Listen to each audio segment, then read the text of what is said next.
Deixa eu começar com uma pergunta que talvez te confronte de verdade. Você já percebeu que algumas pessoas crescem com o sucesso e outras se destroem por causa dele?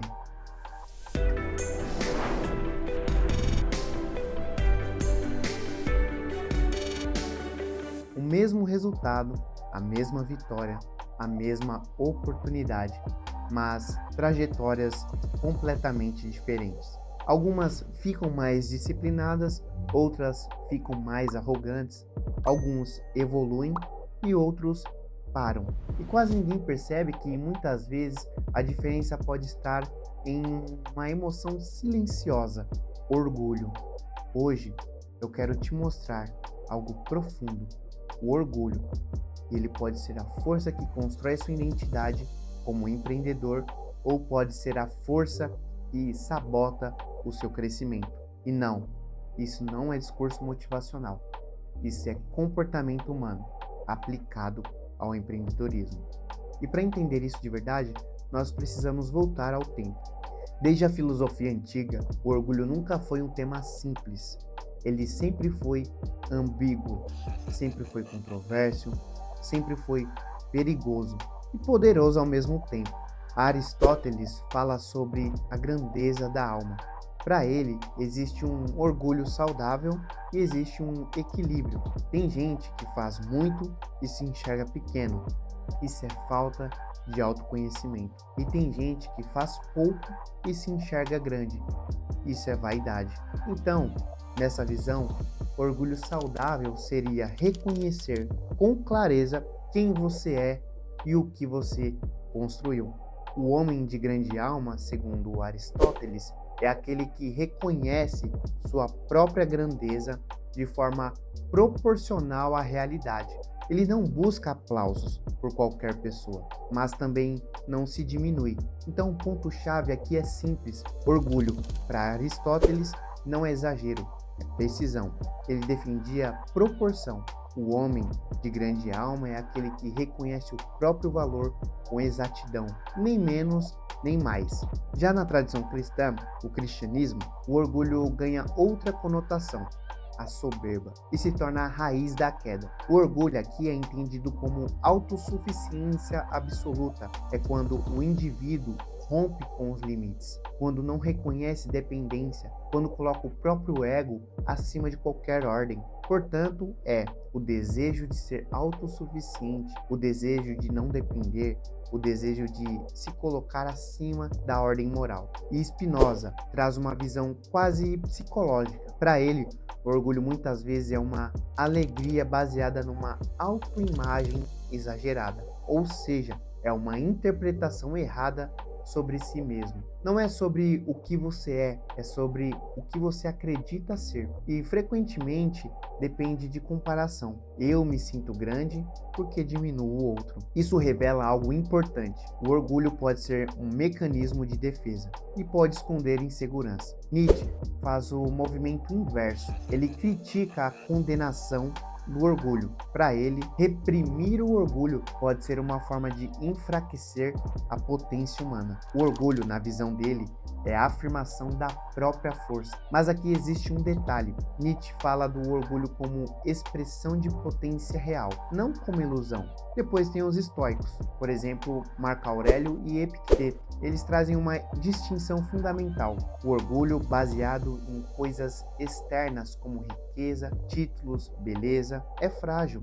Agora, o orgulho baseado em caráter como autocontrole, justiça, disciplina é sólido. E aqui chegamos a um ponto crucial. O orgulho nunca foi simplesmente bom ou ruim.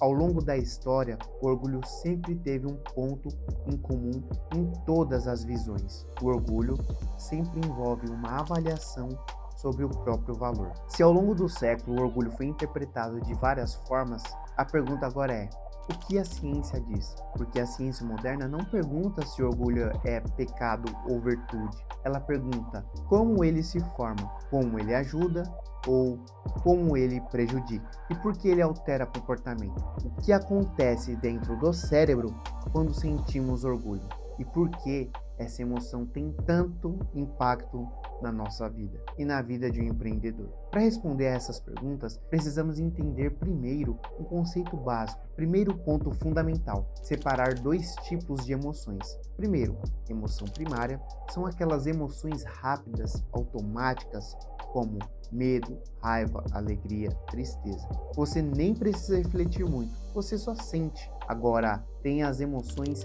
secundárias, também chamadas de emoções autoconscientes. Essas emoções só aparecem quando você pensa sobre você mesmo. As emoções autoconscientes são orgulho, vergonha, culpa, ou seja, exige uma autoavaliação. Pesquisadores como Michael, Jessica Tracy e Richard Robbins mostram que orgulho exige uma representação do eu. Você precisa pensar: o que isso diz sobre mim?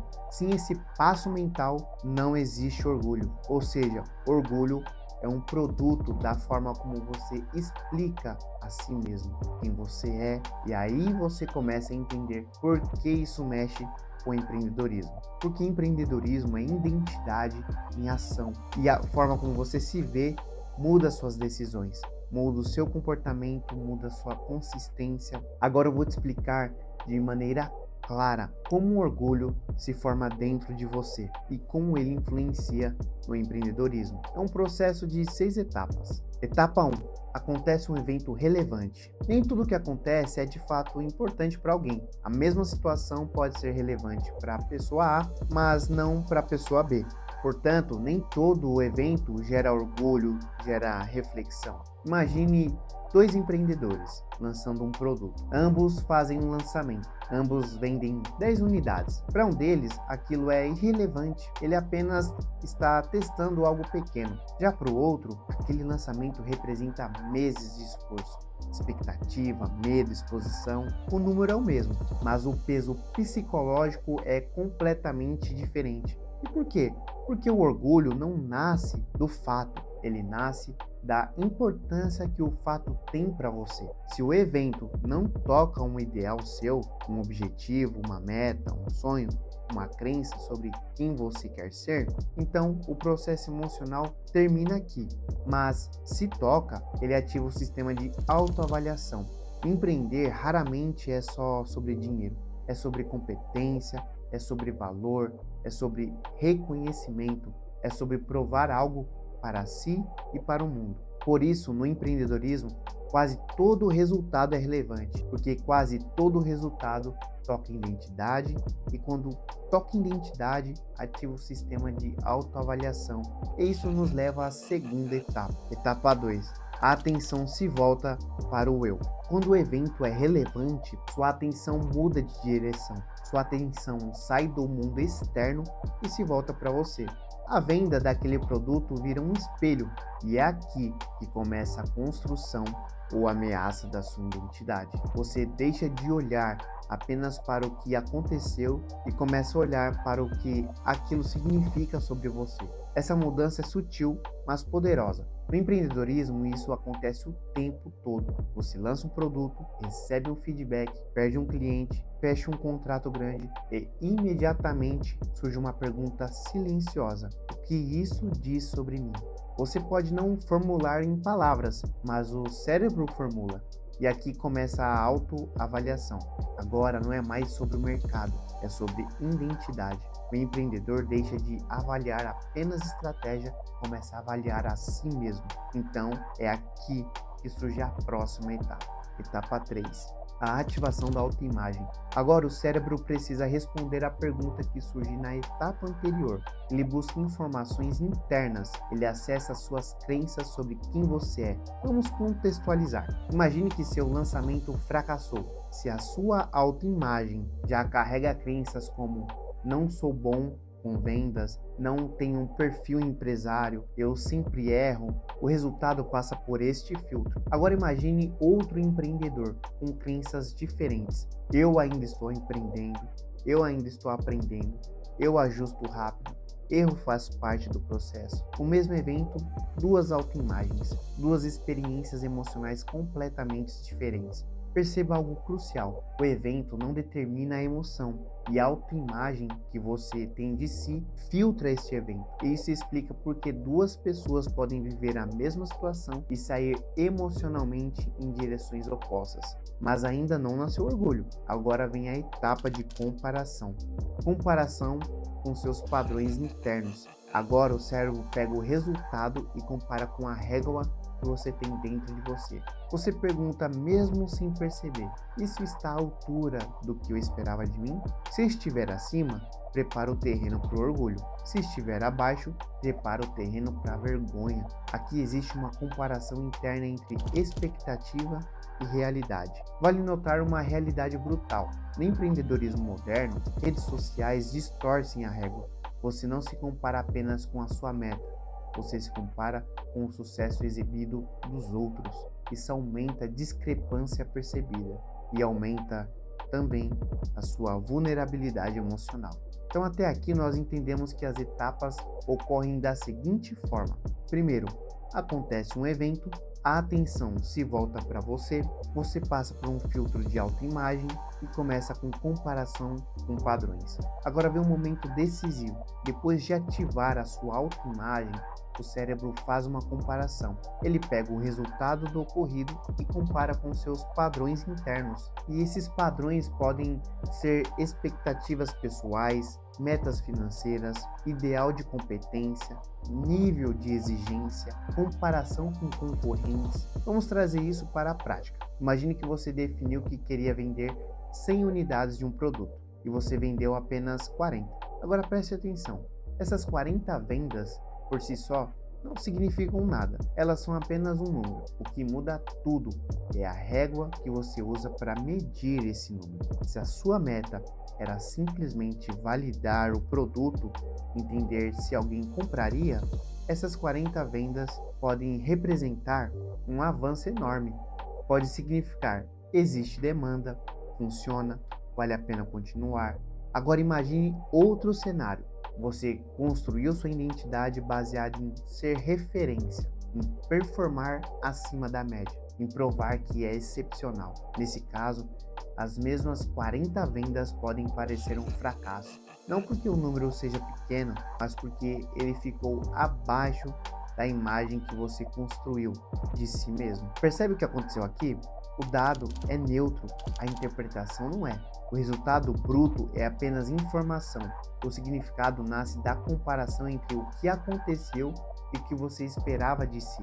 E é nessa comparação que o cérebro começa a preparar o terreno emocional. Ainda não existe orgulho, ainda não existe vergonha. Existe avaliação, existe uma tensão interna, existe expectativa sendo confrontada pela realidade. Explicação da causa. Aqui está o ponto mais importante de todo o processo. Depois que o resultado do ocorrido foi comparado com seus padrões, o cérebro precisa responder a uma pergunta inevitável: por que isso aconteceu? Essa pergunta parece simples, mas é aqui que dois empreendedores começam a seguir caminhos completamente diferentes. Vamos trazer para o contexto real de negócio. Imagine que você lançou um produto digital. Você investiu tempo, criou conteúdo, fez tráfego pago, fez uma semana de lançamento e no final vendeu pouco ou vendeu muito. Agora começa o momento da explicação que você dá a si mesmo. E essa explicação pode seguir dois caminhos completamente distintos. Caminho 1, atribuição ao comportamento. Se você vendeu bem e pensa: funcionou porque eu validei melhor a dor, funcionou porque eu ajustei o público, funcionou porque eu executei com disciplina, você está atribuindo o resultado ao comportamento. Percebe a diferença? Não é eu sou genial, e sim eu fiz ajustes corretos. Isso gera orgulho saudável, porque o cérebro aprende algo poderoso. Se eu repetir esse comportamento, posso repetir o resultado. Agora imagine que deu errado. Você olha para o orgulho e pensa: eu não validei direito, minha oferta não estava clara, eu preciso melhorar minha copy. Você continua atribuindo ao comportamento. Isso não gera destruição, gera aprendizado, gera senso de controle, gera adaptação. E o caminho 2, a atribuição à identidade. Agora imagine o outro caminho. O lançamento deu certo e você pensa: eu sou diferente, eu sou melhor, eu tenho algo especial. O problema aqui não é se sentir capaz, o problema é que você começa a acreditar que o resultado veio de um traço fixo e isso cria rigidez, porque se o sucesso vem de quem você é, você não sente necessidade de ajustar comportamentos. Agora imagine o fracasso. Você olha para o resultado e pensa: eu não sirvo para isso, eu não tenho talento, eu não nasci para empreender. Percebe o peso disso? Agora o problema não é estratégia, é de identidade. E quando o erro vira identidade, a pessoa paralisa. Não porque o mercado é impossível, mas porque ela passou a se enxergar como impossível. Então perceba o que acabou de acontecer. O mesmo resultado, dois empreendedores, duas explicações, duas emoções completamente diferentes.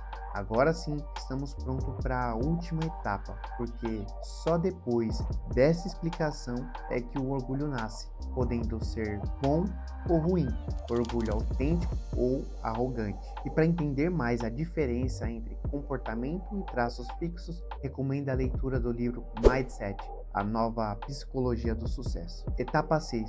O orgulho é gerado. Depois da explicação, o cérebro gera o orgulho. Se o orgulho foi positivo e você atribuiu ao comportamento, nasce orgulho saudável. Se foi negativo e você atribuiu ao comportamento, nasce aprendizado.